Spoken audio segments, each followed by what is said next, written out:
Controller versus keyboard and mouse versus controller. We're not debating which is better, which is worse. That could be a topic for another day, and I do have my opinions on that. However, for today, we're talking about if you're a controller player right now, should you still consider learning mouse and keyboard? And as I'm sure you gathered from the title of this video, my answer is yes. Especially if you're someone who's hardcore into gaming and also maybe even a streamer. I feel like there are massive advantages for you as a streamer trying to make it in this industry, at least having some sort of knowledge and experience on mouse and keyboard. You guys really like the vlog style that I kind of incorporated into the last video, which I'll link above my head right now if you guys want to check that out. It's my day in life video, get a little glimpse at what my day-to-day is like. So if you haven't yet, be sure to go check that out. And I also need to be better about my calls to action in my videos a little bit earlier on. And one of those calls to action is to be sure to like this video if you haven't yet and subscribe. And turn on the bell. And all the other YouTube things. Now, I want to make this video kind of short and sweet and to the point, so I'm not taking up too much of your time. It's something I kind of thought about a little bit recently because I myself have been incorporating some more mouse and keyboard into my gameplay, even live on stream. Because I've been practicing a little bit off stream, so that way on stream I don't look like a complete fool. But I've gotten to the point now where I feel comfortable enough to at least dabble in it on stream. But in doing all this, I kind of asked myself, why do I feel like it's important for me to know how to play mouse and keyboard when I've only ever used controller my entire life? So let's get into the first of the three main reasons I have as to why you should make this switch, or if not a full switch, at least familiarizing yourself with mouse and keyboard. And the first reason being one thing that I've actually struggled with myself, and I know of at least one other professional streamer / gamer who has as well, and that is hand cramps while using a controller. Now also, depending on what kind of controller you have and how you use it would come into play here. For most people who don't have one of these SCUF controllers with paddles on the back and all that jazz, they're typically playing claw if they're a competitive gamer, because on a controller you only have so many buttons to use. So especially in something like Call of Duty where you like to jump and move at the same time. So in something like Call of Duty where it's important to jump and aim at the same time, it's important to have your pointer finger on that A to jump as you're moving your joystick to look around. Otherwise you're doing one of these numbers where you're jumping and moving, and it's not as fluid, it's not as accurate, it's just putting you one step behind. Or if you do have a SCUF controller like I do, you can map your jump to one of the buttons on the back, and that kind of solves that problem of maybe having joint issues in the future from holding your controller in weird ways and in weird angles. But like I just said, I myself do have a SCUF. I don't need to hold my controller in funny ways, so that in theory should help my joints long term. However, I still experience hand cramps while gaming for long periods of time. So that's the first reason, and kind of a big reason for me and long-term health for my joints and my hands and stuff like that, as to why I'm starting to make not necessarily a full switch, but familiarizing myself with mouse and keyboard in case someday I do want to make that switch. Now I also want to put a disclaimer in there. I understand a lot of controller players are on console, which means you don't have a PC most likely to game on, which means mouse and keyboard isn't necessarily an option. I do know that there are ways to hook up a mouse and keyboard to a console. I'm not familiar with those methods, and I don't really see a point to it. So this might be geared more towards a specific audience, more of a PC gaming audience. However, if you're someone who's even in the market for a PC someday, this is just something to think about. And moving on to this second reason as to why I feel like you should at least familiarize yourself with mouse and keyboard is the fact that a lot of these PC games are mouse and keyboard exclusive.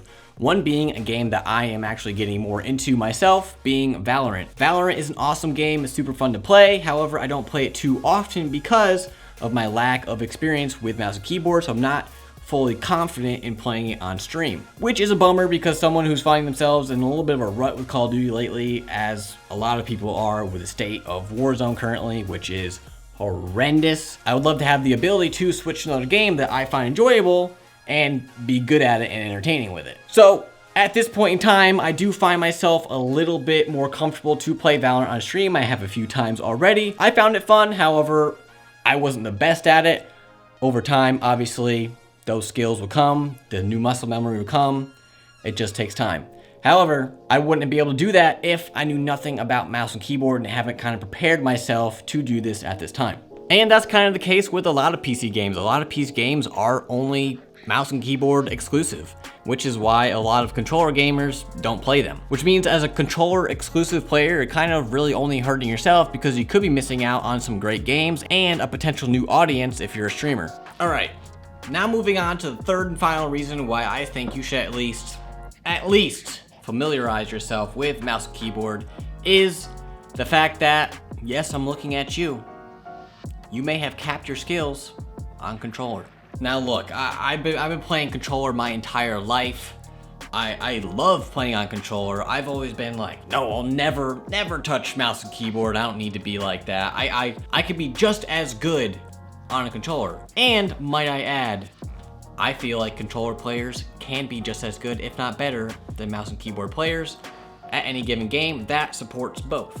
For example, you may have heard of Aiden, you may have heard of Rated, Biffle, all of whom pretty much run the Warzone scene and are at the very top of the Warzone earn list. They're all on controller. So I'm not of the mindset that mouse and keyboard will always be on top because, well, it isn't. But I'm also not of the mindset that controller is just flat out better either. I think it is a person-to-person basis. So I'll direct attention back to myself here. I think there's a possibility for me and how I game and just my ability to handle a controller, I may have capped my skills on a controller. So I won't be so closed-minded to say that I could never be better on mouse and keyboard than I am on controller.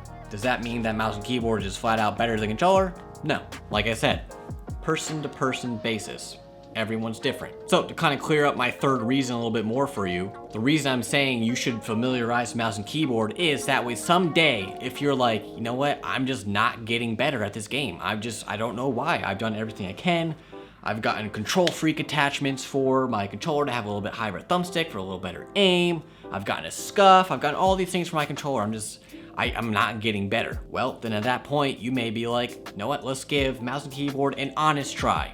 Not just dabble in it here and there, just to get used to it. We're already used to it at this point, right? That's the point of this video, to tell you guys to familiarize yourself with it. So that way, if you do make a jump for any of these reasons, your hand starts cramping too much, you're looking out for your long-term health, there's a game that you want to play that only supports mouse and keyboard, or, like I've just said, you think you may have capped your skill on controller. You're ready to rock, you're ready to roll, you're familiar with mouse and keyboard, you're no stranger to it, so that way when you jump right in, you're going full steam ahead, you're only using mouse and keyboard from now on. You can at least hang for a while as you start to progress more and more and more, and hopefully, because of that, you'll progress way quicker. So, those are my three reasons as to why I feel like if you are a controller player currently, mainly people who are a controller on PC, or you're considering getting a PC in the future, I would suggest you start familiarizing yourself on mouse and keyboard. You don't need to go out and buy a crazy mouse and keyboard at the moment. However, I myself have a Logitech wireless keyboard